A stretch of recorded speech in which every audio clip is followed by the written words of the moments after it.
അസ്സലാമു അലൈക്കും വറഹ്മത്തുള്ളാഹി വബറകാതുഹു.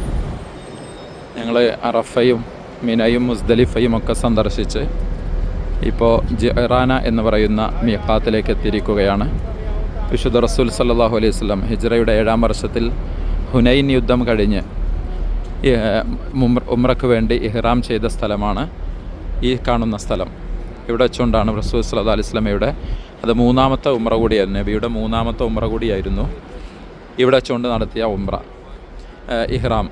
അപ്പോൾ ആ സ്ഥലത്താണ് അൽഹംദുലില്ലാ ഇന്ന് ഞങ്ങൾ എത്തിച്ചേർന്നിട്ടുള്ളത്. പിന്നെ ഹുനൈൻ യുദ്ധത്തിൽ വിജയിച്ചു കഴിഞ്ഞാൽ പിന്നെ ശത്രുക്കൾ ഉപേക്ഷിച്ച് പോയ സ്വത്തിനൊക്കെ വനീമത്ത് വിഹിതം എന്ന് പറയും. ആ വനീമത്ത് വിഹിതം ഈ പള്ളി നിൽക്കുന്ന സ്ഥലത്ത് വെച്ചുകൊണ്ടാണ് വിതരണം ചെയ്തിട്ടുള്ളത്. അവിടെയാണ് ഇപ്പോൾ ഈ പള്ളി, ഈ മീഖാത്തിലെ ഈ പള്ളി നിലകൊള്ളുന്നത് ഇൻഷാ അല്ലാഹ്.